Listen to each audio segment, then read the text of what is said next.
गोटे जंगल रे दुईटी बिलुआ रहुथिले। दुहे दुहिंकर भल सांग थिले। जणे आरेककु बळी चालाक भी थिले। दुहिंकर सबुबेले नजर रहुथिला काहाठु केमिति ठकिकी खाइबे।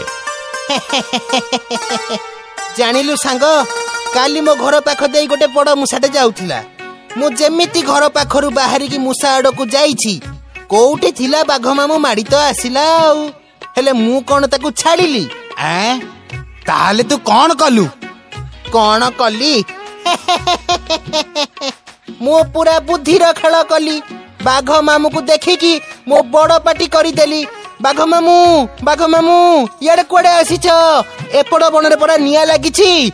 बाघ मामू जेमिति एतिकी सुनिछि, सिया आउ मुसा को खाइबो कोन? माइरा गोटे डिया आउ एका थरे जाई जंगल मझिरे। तापरे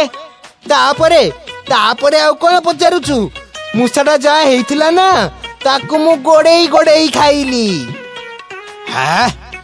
ये गोटे कथा। मु एई 2 दिन तले कोन करिछि सुनु। तू पुनी कोन करिछु?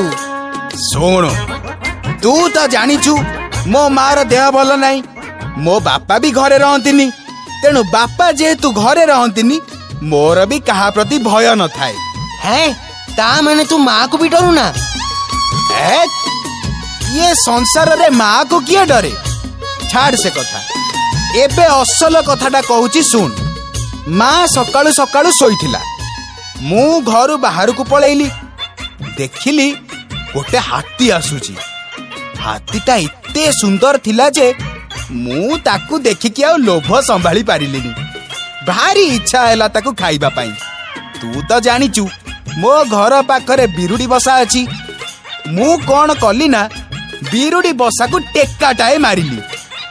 जेमिति टेक्काटा बाजिछि, सबु बिरुडी रागिकी बाहर को चली आसिले। तापरे हाथी उपरे एमिति आक्रमण कले, हाथी बिचरा बोपाल माल कही पळेई गला बेलकु ताकू से माने गोडेई बिंधिले। शेषरे कोन हैला जानिचु? शेषरे हाथीटा बाटरे पड़िकी मला।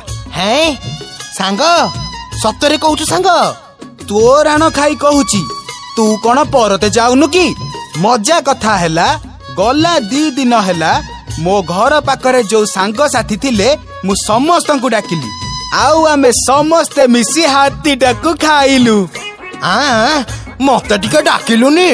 देख, तो घर तो बहुत बाट, डाकी थांती केमिति? 2 जण जाक थिले गालुआ आउ बाहापिया। तांको कथारे टिके भी सत नथिला। थरे बनरे अकाल पड़िला, किछि खाइबाकू मिलिलानी। दिने 2 बंधुंकर परस्पर सह भेट हैला। कौन करिबा कहिलु सांग? एमिति आउ जदी 2-4 दिन खाइबाकू न मिले, हमर तो काम सरी जिवो। एई सुन तो सांग, गोटे काम कले हंतानी। कौन कहूनु? चल पहाड़ ऊपर को जिबा। हेले पहाड़ ऊपर को गले कौन हबो? पहाड़ ऊपर जो भालू रहुनी की, से केमिति रहुची? पाखरे खाइबा तो निश्चय थिबो। अरे वाह, बढ़िया कथाटा कहिलु तो। चल आजिबा। दुहे जाई पहुंचिले पहाड़ ऊपरे भालू रहुथिबा गुंफारे। भालू महाराज।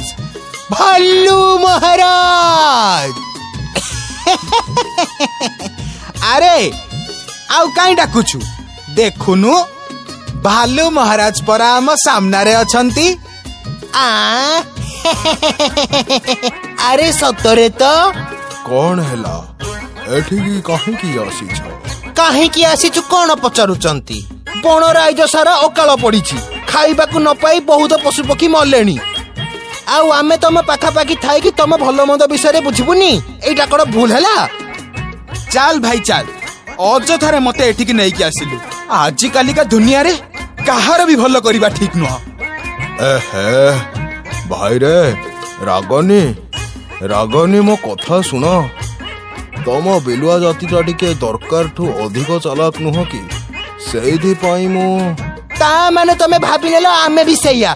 ছি ছি ছি ছি ছি ছি ছি ছি କଣ ତମକୁ କହିବୁ କହିଲ ଭାଲୁ ଭାଇ? ଛାଡ ସେ କଥା। ଏବେ କହିଲ ତମେ କେମିତି ଅଛ? ମୁଁ ବେଶ ଭଲରେ ଅଛି। ମୋର ଆଉ ବଣ ସହ କିଛି ବି ଦେଣ ନେଣ ନାହିଁ।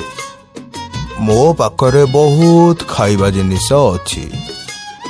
ଏତିକି କଥା ଶୁଣିବା ପରେ ବିଲୁଆ 2 ଜଣ ଜାଣିଗଲେ ଯେ ଭାଲୁ ପାଖରେ ଖାଇବାକୁ ଅଛି, ଆଉ ଏଠୁ ସେମାନଙ୍କୁ ନିଶ୍ଚିତ କିଛି ନା କିଛି ଖାଇବାକୁ ମିଳିବ।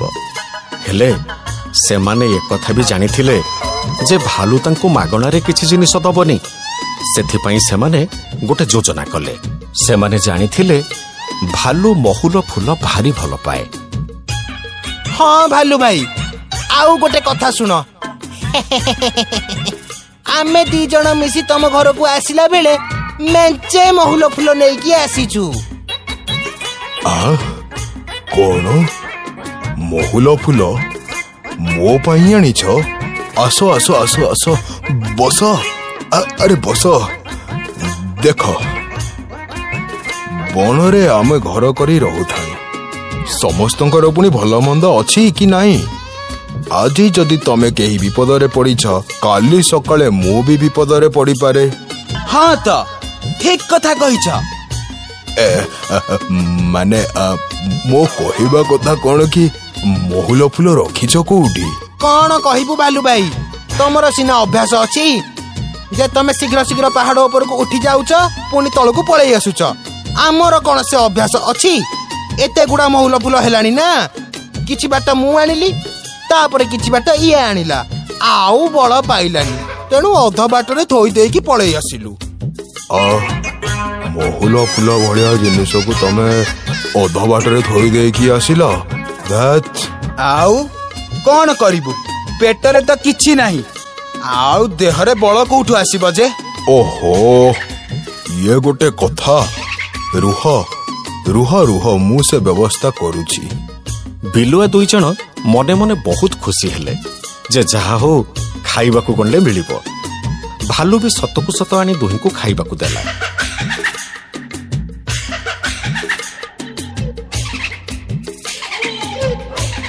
ମନ ଭରି 2 ଜଣ ଯାକ ଖାଇଲେ।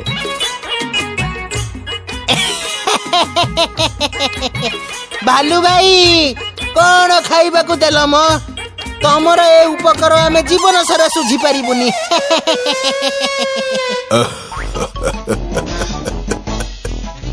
ଏଥିରେ ଉପକାର କଣ ଅଛି? ହଉ, ଚାଲ ଯିବା, ମହୁଲ ନେଇକି ଆସିବା। ହଉ ଭାଲୁ ଭାଇ, ଗୋଟେ କଥା ଶୁଣ। ଆମେ ଗୋଟେ କାମ କରିବା। ତମେ ତ ଜୋରରେ ଖାଇବାକୁ ଦେଲ, ଆମ ପେଟ ବି ଭାରି ହେଇଗଲା, ତେଣୁ ଟିକେ ପେଟ ଭାର କମେଇବା ପାଇଁ ଆମେ ତମ ଗୁମ୍ଫା ଚାରିପଟେ ଦୌଡ଼ିବୁ। ଆଉ ଟିକେ ହାଲକା ଲାଗିବା ମାତ୍ରକେ ସାଙ୍ଗ ହେଇ 3 ଜଣ ତଳକୁ ଯିବା, ଆଉ ମହୁଲ ଫୁଲ ନେଇକି ଆସିବା, ହେଲା? ଏତିକି କହି ବିଲୁଆ 2 ଜଣ ଗୁମ୍ଫା ଚାରିପଟେ ଦୌଡ଼ିଲେ, ଆଉ ଭାଲୁ ତାଙ୍କୁ ଜଗି ବସିଲା। କିନ୍ତୁ ଭାଲୁ ତାଙ୍କ ଚାଲାକିଟାକୁ ଧରି ପାରିଲାନି, ଆଉ ବିଲୁଆ 2 ଜଣ ତାର ସୁଯୋଗ ନେଇ ଗୁମ୍ଫା ଚାରିପଟେ ବୁଲୁ ବୁଲୁ ଭାଲୁଠୁ ଖସିକି ପଳେଇଗଲେ।